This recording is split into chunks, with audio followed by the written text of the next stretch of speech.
Today we're celebrating Augmented Chords. We'll be giving away Augies in honor of the songs that I think most effectively demonstrate augmented excellence. And so it'll be a top five. Let's start it off with number 5, which is the Dave Clark 5 and their song called Because. Dave Clark 5 is kind of a golden oldies band. Over in the British Invasion, shortly after the Beatles, had some cool songs. It is a clinic in augmented chords.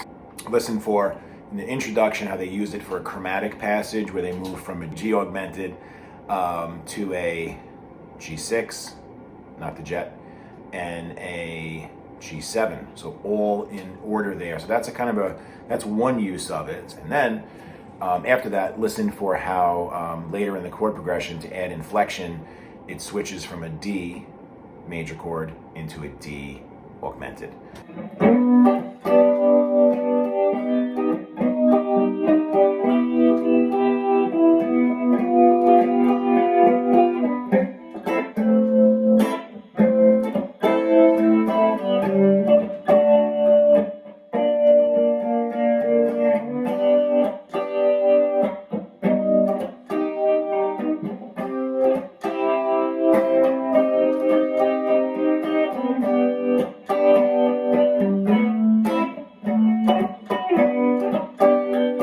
Song, but it's also a rock and roll song in its own right, and just I would put it in the same category of Tom Petty's Christmas All Over.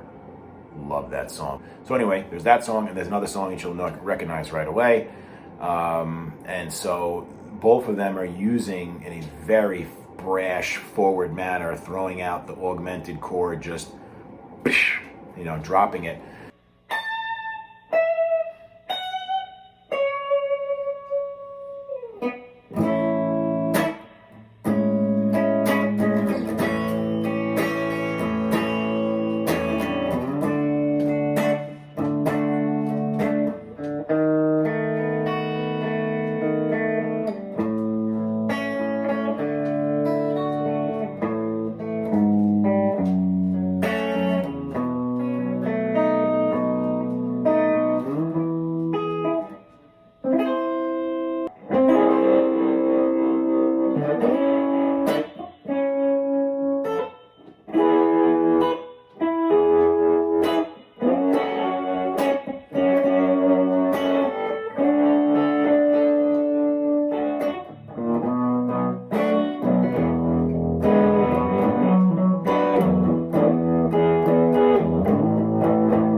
Why I put these two together as my number 4 choice is because both of them are using kind of a vintage rock sound, even though they were not written in that era. While the Beatles, of course, hail from that original era, this song is from a later portion, pushing it closer to 1970 than it is to 1962 or 3, giving like a kind of a retro feel to it, but bringing to it like a really just, fifth gear, crazy vocal that becomes almost more plaintive and hysterical throughout the course of the song in a really powerful, good, awesome way. All right, we're back for the top 3 for the podium here. We'll start with the bronze medal. This one goes to ELO, another incredible group, amazing game changer group, led by Jeff Lynne. It's just the usage of the augmented here just kind of makes it for a turnaround that brings you back to the beginning of that chord progression, revs it back around. So check that out.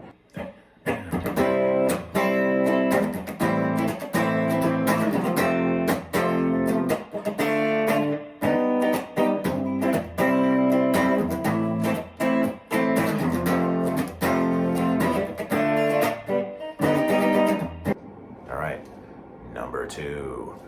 At this point in the countdown, we're going to bring it a little closer to the present tense. So this is a contemporary band called Panic at the Disco.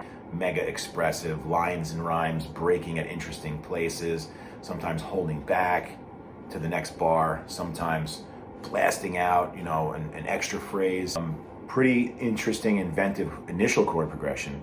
And then they, in order to create this really cool lift before the chorus, you'll hear it break into this quick change of like 4 different chords there. It just sounds really cool. All right. With these 2 choices, with my third place and second place choices, both of them just basically kind of letting you know you're in good hands. Listen to other songs by contemporaries like Fall Out Boy, and other album cuts by Panic at the Disco, and you see the same thing. It just commands your attention. It's interesting. It's dramatic. There's no rest. It's just building, and then hitting again, with just hooks galore. All right.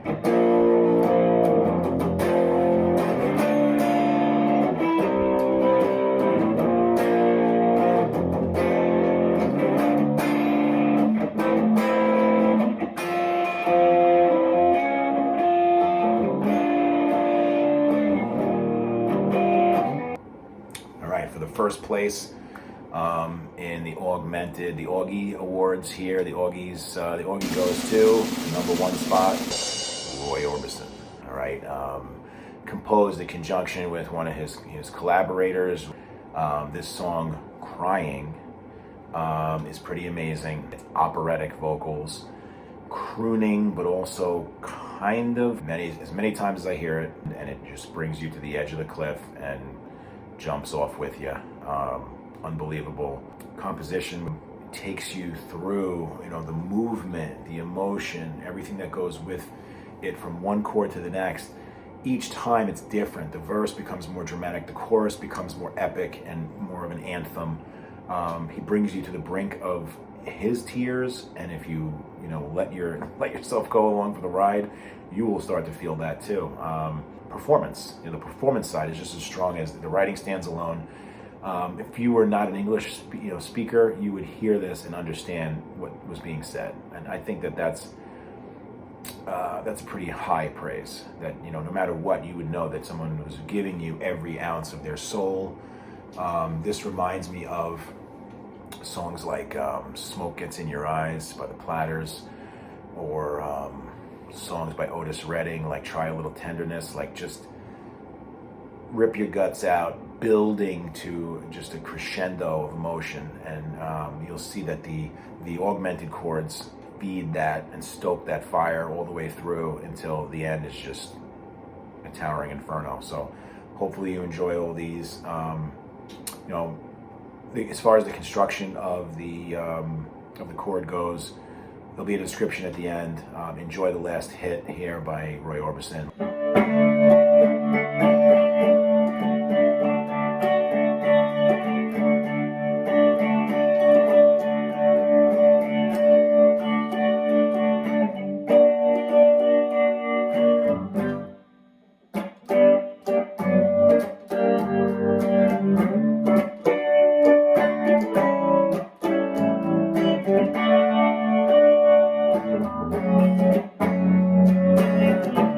Description for links to these songs so you can enjoy this top 5 in the Augies.